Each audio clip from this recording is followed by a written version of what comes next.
फुलं काढायची तर नव्हती, बॉडी होकीच होती दादा. तो दादाची बॉडी होती पाले. तिथे शेजार सांगतो तर तिथे काय मीडियम आणून टाक इथं फुलं. 2 मिनिट थांब. फुलं उचल हे टाक. इकडे होती बॉडी. तिथं ठेव मोकळ्यात, काय करू नका. हो कुठं होती लोकेशन? कुठे इथंच होती का हो? दादा इथंच होती. फुलं का वरती टाकली मग? कोणालाच माहिती नाही ना, म्हणजे इथं होती दादाची ओरिजिनल बॉडी. बॉडीकडचं जाऊ द्या, काय विषय नाही. असं दादा होणं आहे का? पण होय महाराष्ट्रात नाही जगात होणं असं दादा आहे का? लय वाईट झालंय दादांचं म्हणजे काय निशब्द आहेत, निशब्द. म्हणजे दादांसारखं म्हणजे बोलण्यात काही अर्थच नाही गड्या. डोळ्यात पाणी येतंय म्हणजे झोपा ओढल्यात सगळ्यांच्या. चप्पल बारामतीत गेलं तर असं एखाद्या घरी गेल्यावर कसं एखादं आपल्या घरातला म्हणजे घरातला मेंबर असतो. नशिबाचा खेळ, त्यांची बॉडी तरी आपल्याला भेटली, जेणेकरून आपल्याला सगळ्या गोष्टी करता आल्या बॉडीमुळं. नाहीतर अख्ख्या 5 जणात फक्त एक बॉडी भेटली, 4 जणांच्या बॉडी अख्ख्या हात पाय सगळे भेटलेले. त्यांचं काहीच भेटलं नाही आपल्याला. म्हणजे एक नशिबवान व्यक्ती त्यांचं बॉडी भेटलेली. त्यांनी काहीतरी चांगलं केलं असेल म्हणून त्यांची बॉडी. दादाने सगळं पुण्याचंच काम केलेलं आहे ना आतापर्यंत. आता तिथनं पुढं कळेल की आता काय. बारामतीत गेले की असं डोळ्यात पाणी येतं. नाही बारामतीत आता दादा गेले पुढे कळेल. 3-4 वर्ष दादानं काय केलं. पिंपरी चिंचवड भोसरी अवघडे शहराचा विकास होणं सोपं नाही. वर्षभरात कळत पुणेकरांना, बारामतीकरांना, महाराष्ट्रात तिथं पोरं म्हणायची, जुनी माणसं म्हणायची काय केलंय त्यांनी, या माडीशी आणल्या कोणाला, हिंजवडी या माडीशी त्यांनी आणली दादाने. सगळं काय केलं सगळं दादानीच आणलंय. फक्त महिन्याभरात बारामतीकरांना, पुण्याला, महाराष्ट्राला कळत आपल्याला काय नाही. 10-15 वर्ष जळलं. वर्षात अजून आता हे 6 महिन्यात कळेल. 20-25 वर्ष बारामती महाराष्ट्र मागे जाईल आता. दादांचे व्हिडिओ आता बघितलं तर माणसाला रडू येते. असं आहे. अहो अशी कितीतरी नेता मिळली, पण असं दादामुळं 4-5 दिवस झाले. स्वच्छतेचं लय येड होतं दादा. स्वच्छता म्हणजे त्यांच्यासाठी लय महत्वाचं. 8 वाजता हो सकाळी. आणि एवढा नेता होतो असा सकाळी पहाटे 5 वाजता उठून आज मला सांग, कुठला नेता आहे? कुठला नेता 5:30-6 वाजता उठून काम करणार म्हणत होता की बाय कारने जायचं होतं, उशीर झाल्यामुळे ते flight ने गेले. कुठला बोलत नाही तुम्ही काही घाबरायसारखं काही नाही. तुमचं मत असं आहे की ज्यावेळेस एक चक्कर मारला त्यांनी असं म्हणताय तुम्ही, बरोबर? सुरुवातीला मारली ना. पहिल्यांदा मुंबईच्या डायरेक्शन आलतं. पहिल्यांदा आलं तर त्यांनी लँडिंगचा प्रयत्न केला. म्हणजे लँडिंगला चाललेलंच. म्हणजे 2 मिनिटं दादा, टॉर्च थोडा जवळ घ्या ना प्लीज. चेहरा आला पाहिजे. याला हात नका लावू फक्त. चेहरा क्लिअर दिसतो. याला हात नका लावू. हे जी दादा आहे, ज्या ठिकाणी आपल्या अजितदादांचा अपघात झाला ना, त्याच ठिकाणी यांचं समोर मागे घर आहे. दादा ज्यावेळेस अपघात झाला त्यावेळेस तुमच्या वहिनी का काकू कोणी मम्मी का त्या बोलल्या की अगोदर 1 राऊंड मारला, नंतर मी बी आम्ही सगळीच बाहेर होतो. ते का शेतातली कामं ही चालल्यामुळं लवकर आम्ही उठतोच त्यामुळं. पण पहिल्यांदा ह्या मुंबईच्या डायरेक्शनकडून आलतं. आल्यानंतर त्यांनी लँडिंगचा प्रयत्न केला पहिल्यांदा, पण ते काय लँडिंग केलं नाही. त्यांनी परत टेक ऑफ केला. टेक ऑफ केल्यानंतर परत फिरून आलं. फिरून आल्यानंतर लोकांना आहे ना ही इंग्लिश भाषा बऱ्याचशांना कळत नाही. तुम्ही मराठी सांगा, टेक ऑफ वगैरे काय आहे. भाषेमध्ये, महाराष्ट्र भाषेमध्ये खाली उतरायचं होतं, पण त्यांनी काय उतरवलं नाही. नंतर परत हवेत घेतलं. हवेत म्हणजे गोल राऊंड मारला होता का? हो. मुंबईच्या डायरेक्शनकडून आलतं, दिशेने आलतं. तर लँडिंगला त्यांनी काही लँडिंग केलं नाही. परत वरती घेऊन परत राऊंड मारला. त्या राऊंडच्या दिशेने त्या डायरेक्शन आलं. परत आल्यानंतर त्याची दिशा तिने अगोदर खाली केली, परत नंतर वर करून परत गोल राऊंड मारला. परत राऊंड मारला.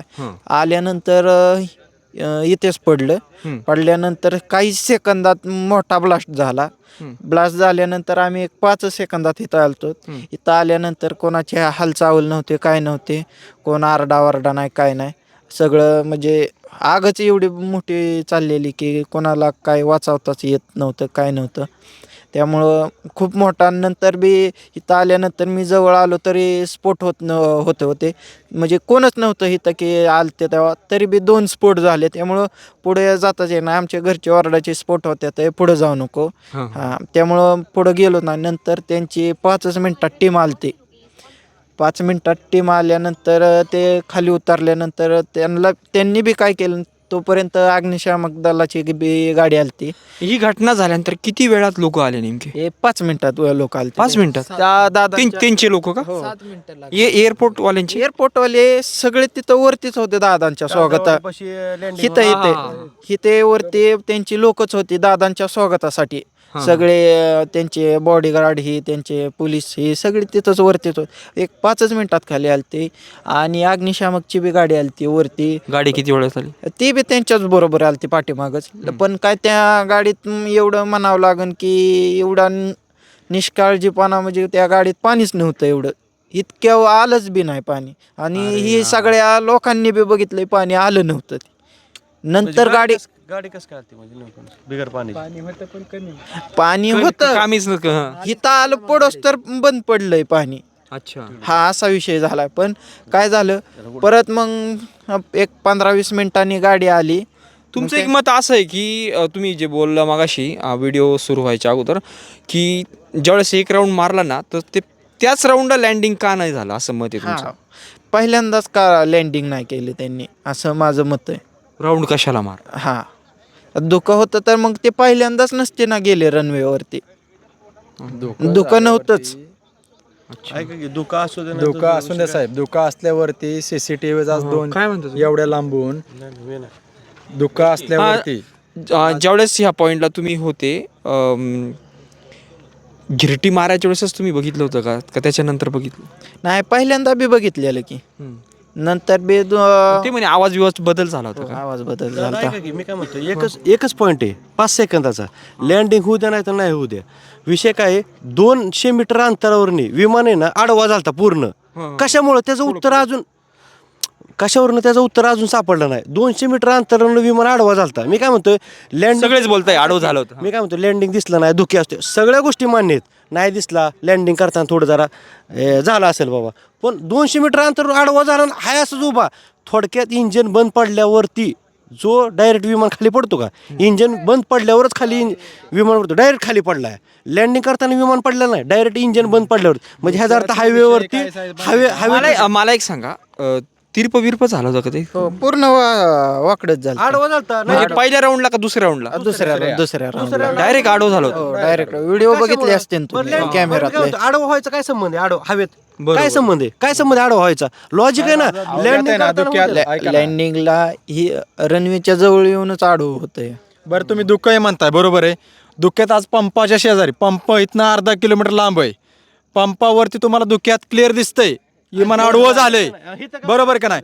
इथं रनवेवरती जर तो उतरवतोय. दुसरं एक सगळ्यात महत्वाचं, आता तुम्ही हे घटनास्थळी स्वतः होते, मला एक सांगा, सगळे म्हणतात 6 जण होत्या, कोण म्हणतं 5 जण होता, नेमके किती व्यक्ती दिसले तुम्हाला या ठिकाणी? 5 बॉड्या कम्प्लीट. बरं, 5 बॉड्या कम्प्लीट होत्या ना, त्यातली एक बॉडीगार्ड आहे, त्यांच्या घरी पण मीडिया जाऊन आली किंवा मंत्री पण जाऊन आले. त्या कोण एक लेडीज एअर होस्टेस पिंकी माळी त्यांचा पण शोध लागला. पण बाकीचे संभाव्य पाठक ते कुठले, काय नेमके काय त्यांचं? ते आपल्याच महाराष्ट्र. काय का की 2 मिनिटं, एवढा मुद्दा होता, 2 मिनिटं. ते आम्हाला नाही माहिती कुठले आहेत, पण त्या पायलट 25 वर्षाचे आहेत. पण ते दुसरे काय त्यांचं नाव, तो मेन पायलट. एवढा विषय होता. मेन पायलट त्यांचंच अजून मीडियाच्या पुढे आलं नाही. 2 मिनिटं थोडं. सगळ्यात महत्वाची गोष्ट म्हणजे जो मेन पायलट आहे ना, त्याचं नाव गाव काहीच नाही ना, त्याचं काहीतरी कळलं पाहिजे का नाही लोकांना. सगळ्यांचं पुढे आलंय, पण ते ह्यांचं नाही ना अजून. ही शंकास्पद आहे ना, नेमकं त्याचं कळायला पाहिजे ना, तो कुठला आहे, काय आहे. सगळं शंकास्पद आहे. आता त्याचा शोध लागला पाहिजे ना नेमका. काय वाटतं तुम्हाला? का पायलट कोण म्हणतं की 2दा निलंबित होता नव्हता, तो गोष्ट वेगळी खूप, पण त्याच्यात तिथून जाऊन त्याचं काय कॅरेक्टर त्याचं कळायला ही पाहिजे. गोष्ट आता उघड आली. पहिल्यांदा ही मला बी माहिती नव्हतं पायलटचं. म्हणजे आपण एवढं हेच नाही, म्हणजे आपल्याला माहितीच नाही की म्हणजे पायलटची ते माहितीच ऐकली नाही की ह्याच्या आधी बी आपण. नंतर ही घटना झाल्यानंतर त्यांचे सगळे केस मागचे निघायला लागलेत. ही महत्त्वाचा विषय. मला मी काय म्हणतो, शासनालाच कळत नाही की 5 मालक होती, 5 होती त्यात प्रवासी का 6 होती. मग आज होऊन 4-5 दिवस 6 दिवस झाले, मग कसं काय सगळ्यात महत्त्वाचा विषय काय आहे, जर एअरपोर्टवरती पुण्यात ज्यावेळेस प्लेनवर मध्ये बसतात त्यावेळेस मुंबईमध्ये लोक किती आहेत, हीच माहिती त्या प्लेनमध्ये किती जाणार आहेत, ती सगळी नोंद असते ना, असते नोंद, बरोबर आहे. तिथं 6 लोकांची नोंद आहे. इथं आल्यावरती तुम्ही 5 लोक डेट म्हणून घोषित करताय, बरोबर आहे. पण एक माणसाचा विषय काय, एक माणूस कुठला आहे, हा सगळ्यात महत्त्वाचा मुद्दा आहे, बरोबर आहे. दादा, महत्त्वाची गोष्ट, आपण इकडं ह्या ठिकाणी आलो आता, समजा इकडे येण्याच्या अगोदर मनात खूप काही प्रश्न होते का अशा पद्धतीने झाला असेल तशा पद्धतीने, पण इथं आल्यानंतर तुम्हाला नेमकं काय वाटतंय बघितल्यानंतर? हे मला सर्वप्रथम तर दादांबद्दल जर बोलायचं म्हटलं तर एकदम निशब्द आहे. कारण की दादा म्हणजे बारामतीचे एक कुटुंबीय म्हणतात त्याला, म्हणजे जे घरातील आपले जे पालक असतात त्याप्रमाणे दादा. आणि प्रत्येकाचा एकच शब्द आहे की घरातील कुठला तरी व्यक्ती हरवला आहे ह्या पद्धतीने. कारण की दादांनी एवढा मोठा विकास केलेला आहे आणि सगळे आता सध्या जे आहेत ते सगळे सदम्यामध्ये आहेत. असं वाटतं की दादा परत येतील आणि म्हणतील बाळांनो मी त्या विमानामध्ये नव्हतोच, असे म्हणजे निशब्द. म्हणजे दादांबद्दल मी काहीच बोलू शकत नाही. दादा म्हणजे एक बारामतीचे नाही, महाराष्ट्राचे पालक असल्यावानी आहेत. हे दादांबद्दल म्हणजे सगळ्यात महत्त्वाचं आहे. सगळ्यांच्या म्हणजे झोपा उडालेल्या आहेत. दादा म्हणजे खरंच म्हणजे खूप म्हणजे प्रेमळ माणूस दादा. आणि सर्वप्रथम तर म्हणजे आमच्या गावाचेच. तुम्ही कुठले? आम्ही ढेकळवाडी. दादांचं गाव म्हणजे काटेवाडी. म्हणजे सगळ्यात म्हणजे जवळचंच आमच्या गावचेच दादा. इथं मोगरवाडी का काहीतरी आहे, तिथे एक अटॅकच्या झटक्याने अंत झाला, एकाचा मृत्यू झाला आज. कुठे? दादांचाच कार्यकर्ता होता. दादांचे म्हणजे दादांबद्दल एवढं प्रेमच आहे लोकांमध्ये. म्हणजे दादांनी कधी म्हणजे जातीवादीचं राजकारण म्हणा किंवा कुठलं गोरगरीब म्हणून असं म्हणजे कुणाला बघितलं नाही दादांनी. म्हणजे गोरगरीब श्रीमंत माणूस त्यांच्यासाठी सारखाच, किंवा कुठला जातीवाद त्यांनी कुठल्या प्रकारचा केलेला नाही. म्हणजे सगळ्यांसाठी ते सारखेच होते. हा विषय आहे दादांचा. आता हा जर पॉईंट जर बघितला तर तुम्हाला वस्तुस्थिती इथं नेमकी खरं म्हणजे टेकडी असेल असं कुठं दाखवलेलं नाही. टेकडी असं वाटत नाही बरं का. म्हणजे असं लँडिंग ते एकदम व्यवस्थित म्हणजे झालं पाहिजे होतं. आता सरळ इथले जर शिकाऊ पायलट जर एकदम चांगलं ते लँडिंग करत असाल तर ह्यांचा तर ह्या पायलटचा तर अनुभव खूप मोठा होता.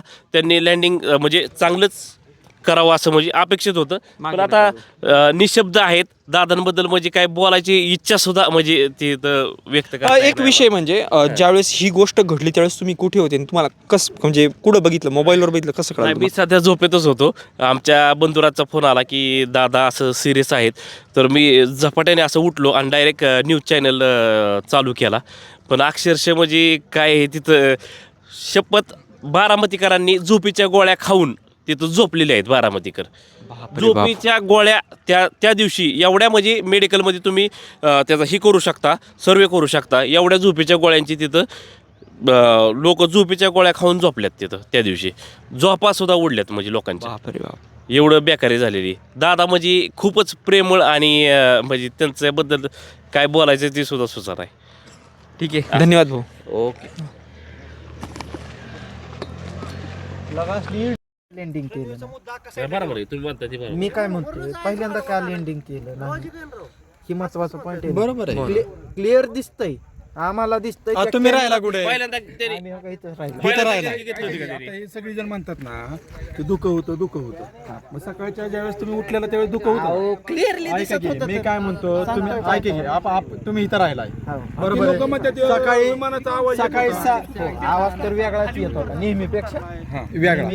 नेहमीपेक्षा वेगळा आवाज येतोय. कारण की का रोजच्या